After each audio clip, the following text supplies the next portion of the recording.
Assalamualaikum warahmatullahi wabarakatuh. Perkenalkan, nama saya Serena Ramjani dengan ujung NIM 205. Hari ini saya akan menjelaskan tentang kebijakan publik. Yang pertama itu tentang definisi formulasi kebijakan. Yang kedua itu tahapan dalam formulasi kebijakan, yaitu agenda, setting, polisi formulasi, dan policy adaptation. Yang ketiga itu ada model-model penyusunan agenda kebijakan. Yang keempat itu ada aktor yang terlibat. Nah, yang pertama itu ada definisi formulasi kebijakan. Jadi, formulasi kebijakan merupakan proses penting dalam siklus kebijakan publik yang berfungsi untuk menyusun rancangan kebijakan dengan melibatkan berbagai pihak yang memiliki kepentingan atau pengaruh terhadap keputusan tersebut. Nah, tahap ini bukan hanya kegiatan administratif, tetapi juga merupakan arena kompetisi ide dan kepentingan antar aktor untuk mencapai kesepakatan yang paling rasional dan sesuai dengan kebutuhan masyarakat. Nah, tujuan utama formulasi kebijakan ini ialah mencari solusi terhadap masalah publik secara efektif, efisien, dan adil. Dalam prosesnya, berbagai alternatif kebijakan disusun, didiskusikan, dan dipertimbangkan agar keputusan yang diambil benar-benar mampu memecahkan permasalahan yang dihadapi masyarakat. Lalu ada tahapan dalam formulasi kebijakan, yaitu agenda setting, policy formulation, dan policy adaptation. Nah, yang pertama itu ada penetapan agenda atau agenda setting. Jadi, tahapan pertama ini merupakan proses mengidentifikasi dan memilih masalah publik yang dianggap penting serta mendesak untuk diatasi. Tidak semua isu dapat masuk ke dalam agenda pemerintah, sehingga hanya masalah yang memiliki pengaruh besar terhadap masyarakat yang diprioritaskan. Nah, dalam tahap ini, peran media, opini publik, dan kelompok kepentingan sangat berpengaruh dalam menekankan pemerintah agar suatu isu diperhatikan. Tujuannya agar pemerintah memiliki fokus yang jelas terhadap masalah yang benar-benar membutuhkan intervensi kebijakan. Lalu yang kedua itu ada perumusan kebijakan atau policy formulation. Setelah masalah ditetapkan, tahap selanjutnya adalah merumuskan berbagai alternatif solusi. Nah, pada tahap ini, para ahli, politisi, dan pemangku kepentingan bekerja sama untuk mengembangkan beberapa pilihan kebijakan yang realistis dan dapat diterapkan. Analisis yang dalam dilakukan terhadap setiap alternatif, seperti analisis biaya dan manfaat, agar kebijakan yang dipilih nanti benar-benar efektif dalam menyelesaikan masalah publik. Tahapan ini sangat penting karena menjadi dasar dari keputusan kebijakan yang akan diambil pemerintah. Selanjutnya itu ada pengesahan kebijakan atau policy adaptation.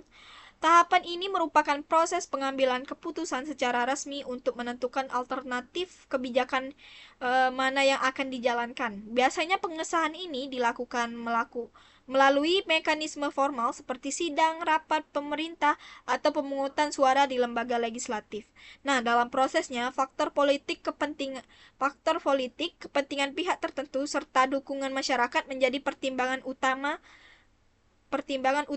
Nah, pengesahan menandai bahwa kebijakan telah sah dan siap untuk diterapkan dalam kehidupan nyata. Selanjutnya itu ada model-model penyusunan agenda. Yang pertama itu model rasionalisme. Nah, model ini menekankan bahwa penyusunan kebijakan publik dilakukan secara logis, sistematis, dan berdasarkan analisis yang rasional. Para pembuat kebijakan dalam model ini berusaha menilai berbagai alternatif solusi dengan mempertimbangkan manfaat dan biaya dari masing-masing opsi. Tujuannya adalah untuk memilih kebijakan yang paling efisien dan efektif dalam menyelesaikan masalah publik.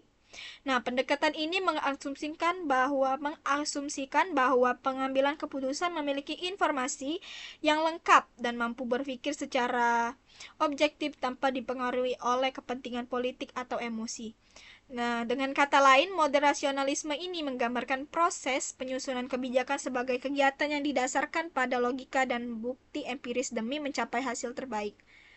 Terus selanjutnya itu ada model kelembagaan atau institutional model. Nah, model kelembagaan menyoroti pentingnya peran lembaga formal seperti lembaga legislatif, eksekutif, dan birokrasi dalam menentukan isu yang mana yang akan masuk ke dalam agenda kebijakan pemerintah. Lembaga-lembaga ini memiliki kewenangan hukum dan politik untuk merumuskan serta mengesahkan kebijakan publik. Nah, artinya suatu isu baru dapat menjadi prioritas kebijakan jika mendapat perhatian dan dukungan dari lembaga yang berwenang. Nah, model ini menunjukkan bahwa proses kebijakan publik tidak hanya menguntungkan pada rasionalitas atau logika, tetapi juga sangat berpengaruh oleh struktur dan mekanisme kelembagaan yang ada dalam sistem pemerintahan. Selanjutnya itu ada model proses kebijakan atau policy process model.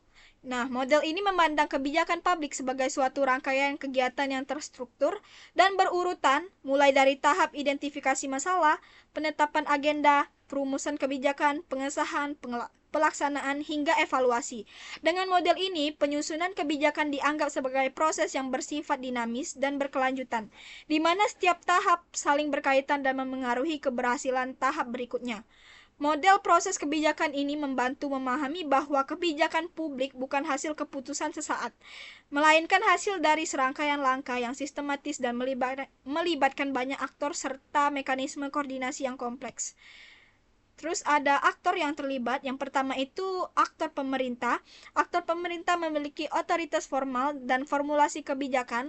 Lembaga legislatif seperti DPR atau DPRE yang membahas dan mengesahkan kebijakan.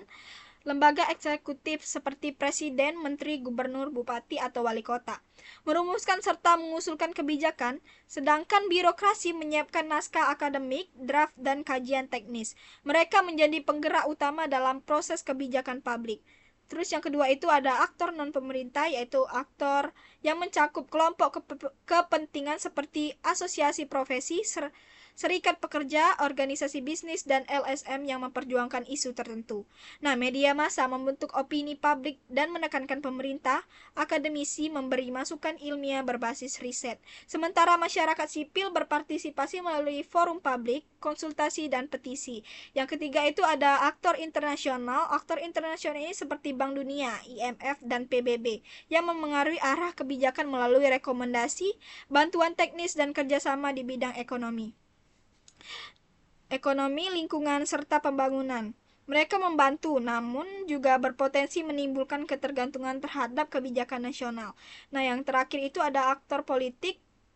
Nah, partai politik ini berperan menentukan arah kebijakan sesuai ideologi dan kepentingannya, sekaligus menjadi penghubung antara masyarakat dan pemerintah dalam menyampaikan aspirasi publik. Terus ada studi kasus, yaitu penyelenggaraan Formula E di DKI Jakarta. Kebijakan penyelenggaraan Formula E di DKI Jakarta ini menjadi contoh nyata proses formulasi kebijakan publik di Indonesia. Pada kebijakan penyelenggaraan Formula E di DKI Jakarta ini menjadi contoh nyata profesi formula yang ada di Indonesia. Pada tahap penetapan agenda, isu ini muncul dari visi pemerintah daerah untuk mempromosikan energi ramah lingkungan dan meningkatkan citra Jakarta di dunia internasional. Nah, dalam perumusannya, aktor pemerintah seperti Pemprov DKI, DPRD, dan birokrasi terlibat dalam merancang konsep, menyetujui anggaran, dan menyiapkan kajian teknis, sementara aktor non-pemerintah seperti media, LSM, dan masyarakat turut berperan dalam memberikan kritik dan masukan terhadap transparansi serta manfaat kegiatan tersebut. Nah, kebijakan ini mencerminkan gabungan beberapa model. Nah, model kelembagaan karena melalui proses formal pemerintah, dan model rasionalisme karena mempertimbangkan manfaat ekonomi dan promosi energi bersih, serta model proses kebijakan karena melewati seluruh tahapan dari agenda hingga implementasi. Selain itu, aktor politik seperti partai di DPRD berpengaruh dalam persetujuan kebijakan, dan aktor internasional seperti FIA serta sponsor global terlibat dalam pelaksanaan teknis. Nah, kasus ini menunjukkan bahwa formulasi kebijakan publik itu melibatkan banyak pihak dengan kepentingan berbeda, serta dipengaruhi oleh rasionalitas, dukungan kelembagaan, dan dinamika politik. Ini referensinya. Kesimpulan, jadi dengan demikian formulasi kebijakan publik merupakan hasil interaksi kompleks antara berbagai aktor yang membawa kepentingan berbeda. Proses ini berlangsung melalui tahap yang sistematis, mulai dari penetapan agenda, perumusan pengesahan, hingga implementasi yang dipengaruhi oleh faktor rasionalitas, dukungan kelembagaan, serta dinamika politik. Kolaborasi yang baik antar aktor sangat diperlukan agar kebijakan yang dihasilkan benar-benar sesuai dengan kebutuhan masyarakat dan dapat diimplementasikan secara efektif. Sekian presentasi dari saya, terima kasih.